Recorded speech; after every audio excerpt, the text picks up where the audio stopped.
According to Webster's Wrestling Dictionary, an authority figure is someone who appears on screen, announces matches, arbitrates at moments of confusion and conflict, and also will never ever be proud of their YouTuber son. I don't understand, son. People pay to watch your funny videos. Not really, Dad. It's more like advertising revenue. So advertisers pay you for your funny videos.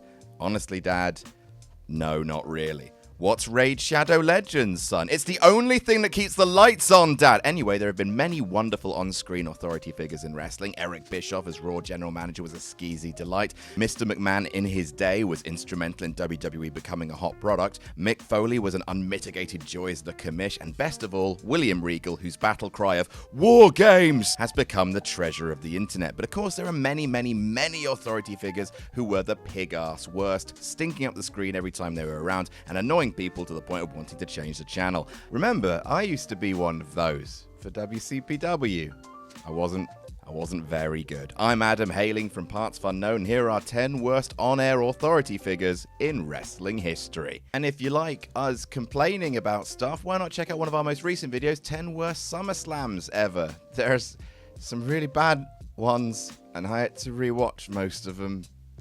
You Before we get on with the rest of the episode, I'd just like to say a huge thank you to this video's sponsor, Magic Spoon. You know the great thing about being a kid? Having cereal. Being able to have all those high-sugar, non-nutrient treats in the morning without a care in the world. As an adult, though, suddenly that sugar comes back to bite you, but that is where Magic Spoon comes in. Magic Spoon is cereal reinvented, a Saturday morning cartoon-inspired treat upgraded for the 21st century, a more healthy alternative whilst maintaining amazing flavor, like in their variety pack that contains 4 delicious flavors: cocoa, peanut butter, frosted, and my favorite, fruity. Magic Spoon cereals have 0 grams of sugar, between 13 and 14 grams of protein, and between only 4 to 5 net grams of carbs per serving, whilst also being just 140 calories per bowl. It's also keto-friendly, gluten-free, grain-free, soy-free, and low-carb. If you click our link below in the description, you can get yourself a variety pack, get $5 off your order when you use promo code PFK, or go to magicspoon.com/PFK. Magic Spoon are so confident in their product, they have a 100% happiness guarantee,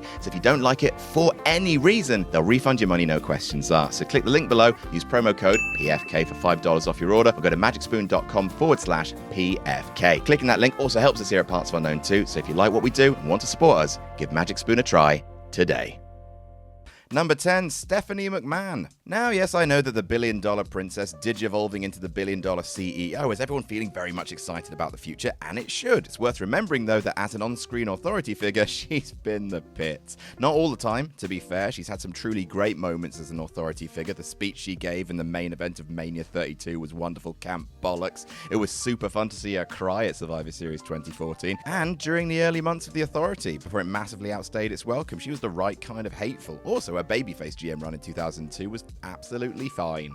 It was absolutely fine. The dark years were 2015 to 2017. There was some dark years. After the brand split, it seemed like every week she'd show up on TV, patronize Mick Foley before slapping a wrestler, never receiving any form of comeuppance until she was written off at Mania 33 to much rejoicing. It was just teeth-grindingly irritating to have the authority shtick limp on interminably with a figurehead whose entire brief was be annoying, get away with it, rinse repeat for weeks and weeks and weeks. Number 9, Brad Maddox. A sweater vest made sentient. I just didn't really see the point of Brad Maddox. He was made Raw General Manager by Vince in July 2013 for, checks notes, some reason, after being a corrupt referee for a little bit. And then when the authority took over a month later, he was just sort of lost in the shuffle. At one point, the authority had Triple H and Stephanie McMahon running the show, the director of operations Kane, the worst kayfabe version of Kane, Big Show lumbering around as some vague slow motion enforcer, and at that point Maddox was just kind of hanging out as the scrappy do of the bunch, someone that the authority could sacrifice to a babyface whenever they needed someone to beat up or call a piece of shit.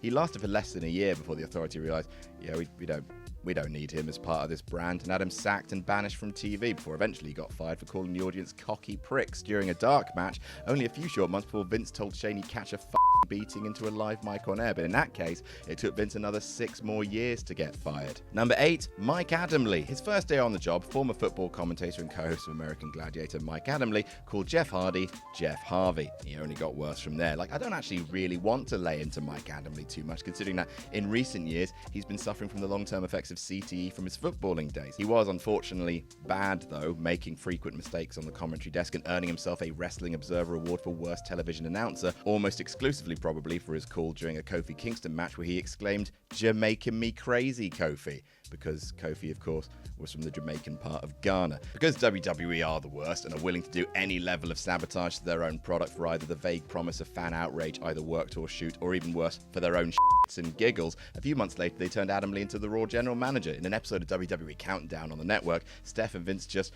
roast Adam Lee's balls off and snicker about the decision to double down on the fans turning against Mike by promoting the goof-prone and wrestling-oblivious announcer to an authority figure. Like, everyone talks about what a nice guy he is. It's just textbook WWE to take something that's not working and instead of fixing it, break it to try and get a pop out of it. Number 7, Tiffany. When Mike Adam Lee was made ring announcer for ECW, replacing legend of the brand Joey Styles, many saw that as the final nail in the coffin of WWE's depiction of Extreme Championship Wrestling. When Styles left, so too did the last vestige of WWE ECW having anything beyond the brand name in common with the once breakout indie fed of the mid-90s. But Vince's laws state that things can always get worse in wrestling, and somehow ECW managed to get even less extreme in 2009 when Teddy Long stepped down as ECW general manager to be replaced by Tiffany, the woman best known as Taryn Terrell in Impact as the general manager of Extreme Championship Wrestling.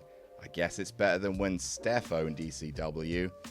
Kinda. In fact, Tiffany was the last general manager of ECW. Way to go down with the ship. Like, there's something actually quite sweet about Tiffany as head of ECW. She delivered every promo like Reese Witherspoon from Legally Blonde, if Reese Witherspoon had been forced to act in Legally Blonde at gunpoint. Giant smile, earnest but robotic delivery. Like, she's not the worst, but when you consider what ECW's revival could have been, it's not Tiffany.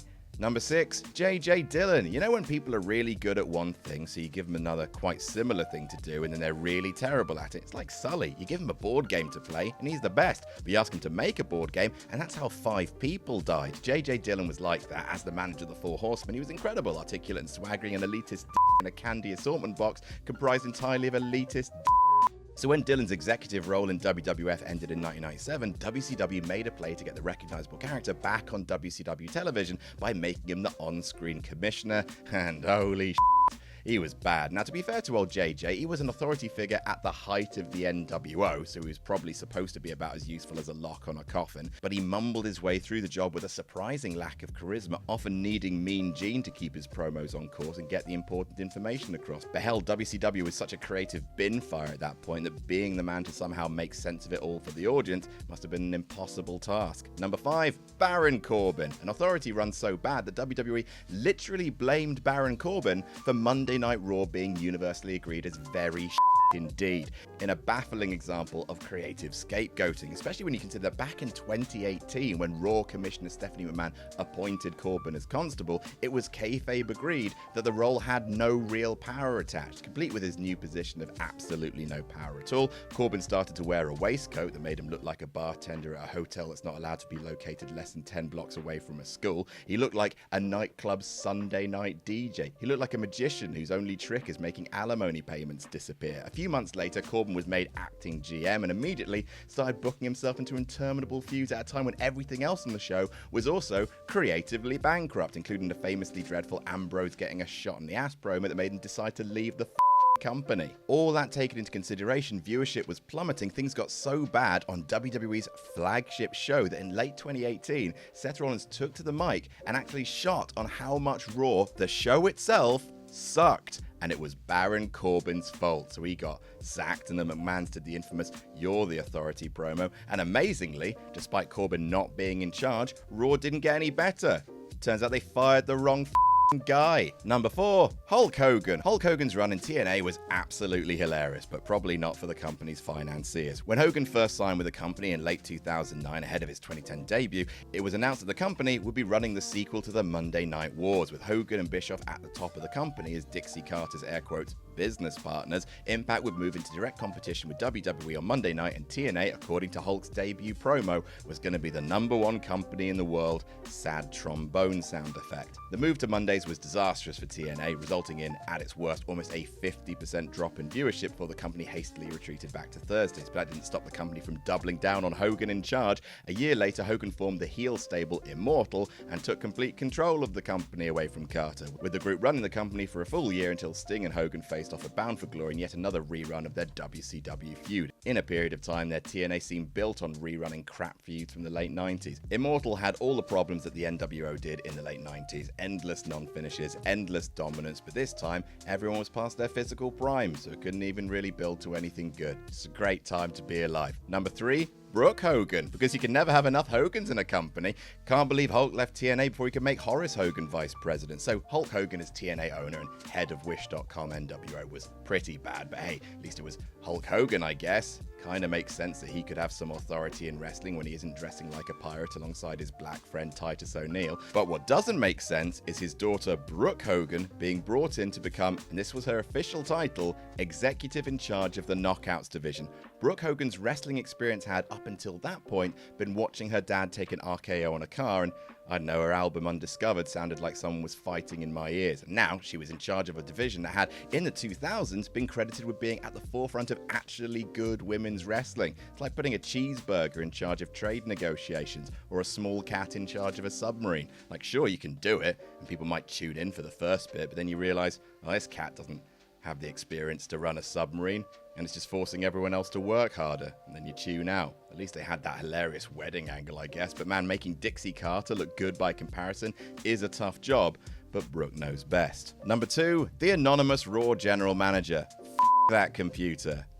It to hell. Even before the anonymous Raw general manager was revealed to be Hornswoggle, it was already an awful, awful authority figure. The computer GM was installed, pun intended, by Vince in 2010 after he canned Bret Hart, the original grumpy cat, and it constantly made its presence felt. Every single time a directive would come through, that sound effect would go off, the lights would flash, and all fun would grind to an immediate halt as every fan in the building thought the same thing. Oh good, we get to hear heel Michael Cole talk. The single saving grace of being a fan in attendance being that you couldn't hear heel Michael Cole's intensely irritating bickering with Jerry Lawler on commentary. Cole would say, and I quote, before rattling off whatever asinine bollocks the GM had to say, and no one liked it. It became a running joke on the show that wrestlers, even heels like Chris Jericho, would rant about how annoying the general manager was because Vince genuinely gets his kicks by annoying the fans. Because hey, it's a reaction, I suppose. The worst of the worst was WrestleMania 27, when the Raw GM made its presence known not once, but twice. Once to overturn a feel-good moment with Jerry Lawler, and once during the main event. The main event of WrestleMania was interrupted by an email. Dreadful computer. And number 1, Vince Russo. Vince Russo has been an on-screen authority twice. Once in WCW and once in early TNA, which is the same thing. Both times, it was awful. Like, the guy's not a terrible promo, but he's done all the worst things that authority figures can do. Create feuds, despite no wrestling experience, so they know they can't actually properly compete in said feuds. Win the World Championship, because it was WCW in 2000. Why not? Dewey had already won it. Massively expose the business with shoot rants. It just makes everything on the show seem like a pointless waste of time. Push other wrestlers to quit and sue the company. Be relentlessly, obnoxiously annoying in the name of some vague form of heat. And worse, wear John Lennon sunglasses. There is no excuse for that. He was the worst. And that's our list. What do you think is the worst on-screen authority figure of all time? Let us know in the comments. Don't forget to like and share this video around if you enjoyed it. Make sure you subscribe to partsFUNknown for more silly wrestling content. And never forget to jam that jam.